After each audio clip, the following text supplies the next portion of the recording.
ಬಿತ್ತು ಪಾಸ್ಪೋರ್ಟ್ ಮೇಲೆ Indonesia stamp. ನಾವಿದ್ದೀವಿ ಬಾಲಿ.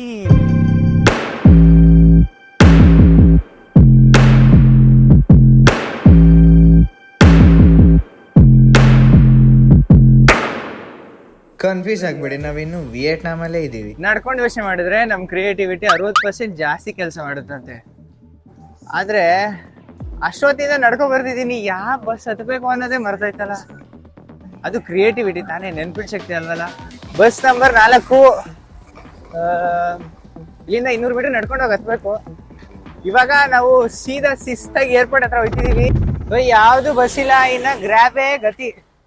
ಬಂದ್ ಅರ್ಧ ಗಂಟೆ ಆಯ್ತು ಗುರು, ಯಾವ್ದು ಬಸ್ ಇಲ್ಲ. ಈ ಆ್ಯಪಲ್ಲಿ ನೋಡಿದ್ರೆ ಬಸ್ ಐತೆ ಅಂತ ತೋರಿಸ್ತದೆ, ಯಾವ್ದು ಇಲ್ಲ. ಸಿಕ್ಕಾಬಟ್ಟೆ ಮಳೆ ಬೇರೆ. ಬಂದ್ರು ಇವರೇ ಅನ್ಸುತ್ತೆ. Yeah that's me.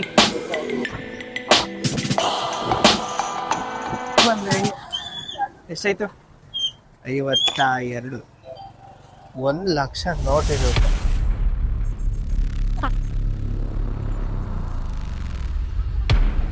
ಇವಾಗ ಟೈಮ್ ಬೆಳಿಗ್ಗೆ 3:30. ನಾವು ಹೋಚಿಮಿನ್ ಏರ್ಪೋರ್ಟಲ್ಲಿ ಇದ್ದೀವಿ.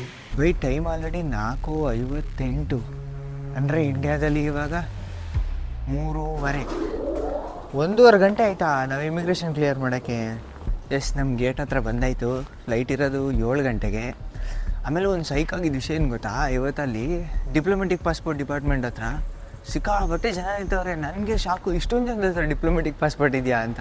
ಆಮೇಲೆ ಗೊತ್ತಾಯಿತು ಅದು ನಾರ್ಮಲ್ ಕ್ಯೂವೆ ಅಂತ.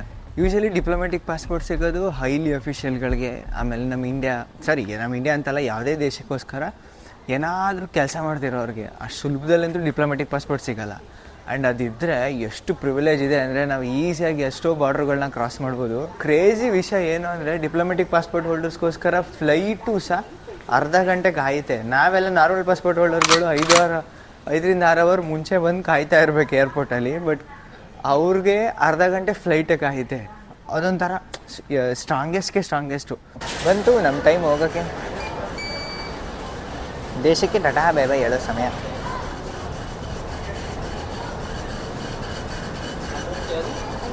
Thank you.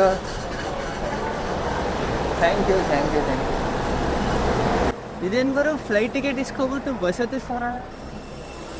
ಫ್ಲೈಟ್ನ ಇಷ್ಟು ಕ್ಲೋಸಾಗಿ ಯಾವತ್ತೂ ನೋಡೇ ಇಲ್ಲ. ರೆಕ್ಕೆ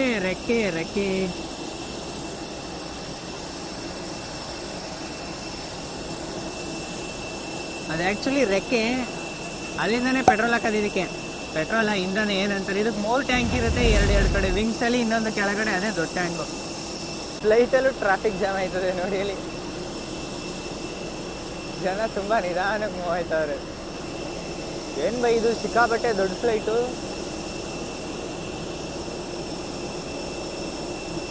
ನಮ್ಮ ಸೀಟ್ ಎಲ್ಲೂ ಹೋಗಲ್ಲ, ಯಾರೂ ಬಂದು ಕೂತ್ಕೊಳ್ಳೋಕ್ಕೂ ಆಗಲ್ಲ. ಸುಮ್ಮನೆ ಯಾಕೆ ಈ ಸಂದಿಲೆಲ್ಲ ನುಕ್ಕೊಂಡು ಹೋಗ್ಬೇಕು. ಲಾಸ್ಟಲ್ಲೇ ಹೋಗೋಣ ಅಲ್ಲ. ನನ್ನ ಹಿಂದೆ ಜನ ಸಾಗರನೇ ಇದೆ ನೋಡಿ, ಯಾರೂ ಇಲ್ಲ. ಲಾಸ್ಟ್ ನಾವೇ. ಏನೋ ಮಾರ್ಕ್ ಹಾಕ್ತವ್ರೆ.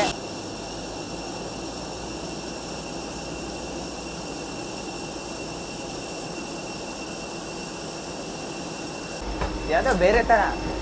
ಏನಿದು? ಏನೋ ಒಂದು ಸ್ಟೇರ್ಸು, ಆರ್ಟಿಫಿಷಿಯಲ್ ಸ್ಟೇರ್ಸ್. ಪೈಲಟ್ಗಳ ಜಾಗ. ಏನು ಮಾಡೋದಿಲ್ಲ, ನಿದ್ರೆ ಮಾಡ್ತಿರ್ತಾರೆ ಒಂದೊಂದು ಟೈಮಲ್ಲಿ. ಅಷ್ಟು ಫ್ರೀ ಇರುತ್ತಂತೆ sometimes. So let be get in. 27, 28, 29, 29. ಆಗಿಡೋಣ ಫಸ್ಟು. ನಮಗೆ ಎಲ್ಲ ಗಾಡಿದು ಒಂದು ಆ್ಯಾವ್ರೇಜ್ ಕ್ಯಾಲ್ಕುಲೇಷನ್ ಗೊತ್ತು, ಎಷ್ಟೆಷ್ಟು ಮೈಲೇಜ್ ಕೊಡ್ತದೆ ಅಂತ. ಆದರೆ ಏರೋಪ್ಲೈನ್ ಎಷ್ಟು ಇರ್ಬೋದು ಅನ್ನೋ ಒಂದು ಕ್ಯೂರಿಯಾಸಿಟಿ ಇದ್ದೇ ಇದೆ ಅಲ್ಲ.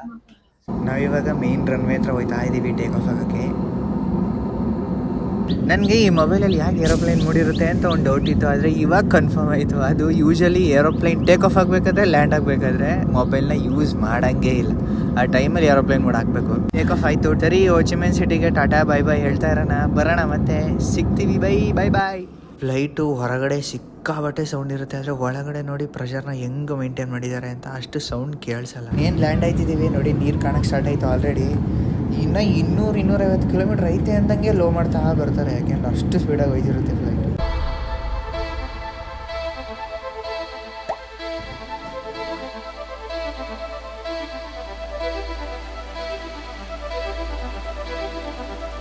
ಫ್ಲೈಟ್ ಮೈಲೇಜ್ ಎಷ್ಟು ಇರ್ಬೋದು ಅಂದರೆ, ಇದು ಗಂಟೆಗೆ 2400 ಲೀಟ್ರ್ ಕುಡಿಯುತ್ತೆ ಫ್ಯೂಯಲು. ಕಿಲೋಮೀಟ್ರ್ ಲೆಕ್ಕ ತಗೋತೀನಿ ಅಂದರೆ ಗಂಟೆಗೆ 900 ಕಿಲೋಮೀಟ್ರ್ ಹೋಗುತ್ತೆ. ಅಂದರೆ 1 ಕಿಲೋಮೀಟ್ರಿಗೆ 2.5 ಲೀಟ್ರ್ ಮಿನಿಮಮ್ ಕುಡಿತದೆ. ಡಿಫ್ರೆಂಟ್ ಫ್ಲೈಟ್ಗೆ ಅದ್ರದ್ದು ಸೈಜು ಮತ್ತು ಅದ್ರ ಇಂಜಿನ್ ಮೇಲೆ ಡಿಪೆಂಡ್ ಆಗಿರ್ತದೆ. ಗಂಟೆ ಲೆಕ್ಕ ಹಾಕ್ತೀನಿ ಅಂದರೆ 2400 ಕುಡಿತದೆ, ಗಂಟೆಗೆ 2400 ಲೀಟ್ರ್ ಕುಡಿತದೆ. ಅಲ್ಲಿಗೆ 1 ನಿಮಿಷಕ್ಕೆ 40 ಲೀಟ್ರ್ ಕುಡಿತದೆ.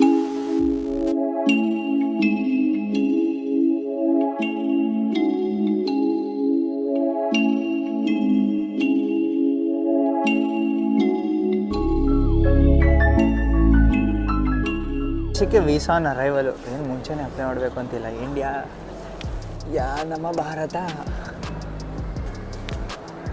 ಈ ದೇಶಕ್ಕೆ ಯಾವ ಮಟ್ಟಕ್ಕೆ ಟೂರಿಸ್ಟ್ ಬರ್ತಾರೆ ಅಂದರೆ ನೋಡಿ, ಏನಿದು ಕ್ರೌಡ್, ಇಷ್ಟೊಂದು ಜನ ಅವ್ರು ಇಮಿಗ್ರೇಷನಲ್ಲಿ. ಹೊರದೆ ಹೋಲಿನ್ ದಟ್ಸ್ ಗುಡ್. ಬಿತ್ತು ಪಾಸ್ಪೋರ್ಟ್ ಮೇಲೆ ಇಂಡೋನೇಷ್ಯಾ ಸ್ಟ್ಯಾಂಪು. ನಾವಿದ್ದೀವಿ ಬಾಲಿ. ನಾವು ಬಾಂಬೆಯಿಂದ ಹ್ಯಾನೋಯ್ಗೆ ಬಂದು, ಹ್ಯಾನೋಯಿಂದ ಹೋಚಿಮಿನ್ ಬಂದು, ಹೋಚಿಮಿನ್ನಿಂದ ಬಾಲಿಗೆ ಬಂದಿದ್ದೀವಿ. ಇದು ನಮ್ಮಿಂದ ಇಲ್ಲಿಗೆ 9615 ಕಿಲೋಮೀಟ್ರ್ ಇದೆ. ಬೈ ಇವಾಗ ನಾವು ಎಲ್ಲಿದ್ದೀವಿ ಅಂದರೆ ಏರ್ಪೋರ್ಟಲ್ಲಿ. ಹಿಂದೆ ಇರೋದು ಏರ್ಪೋರ್ಟ್ ಅಂದರೆ ನಂಬ್ತೀರಾ? ಹೌದು, ಏರ್ಪೋರ್ಟ್ ಎಷ್ಟು ವಿಚಿತ್ರವಾಗಿ, ಎಷ್ಟು ಡಿವೋಷನಲ್ ಆಗೈತೆ ಗುರು.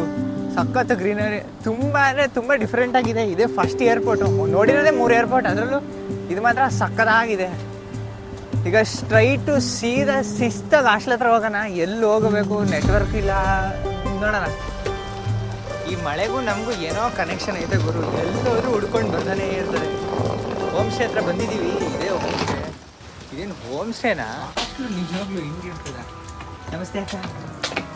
ರಿಸೆಪ್ಷನ್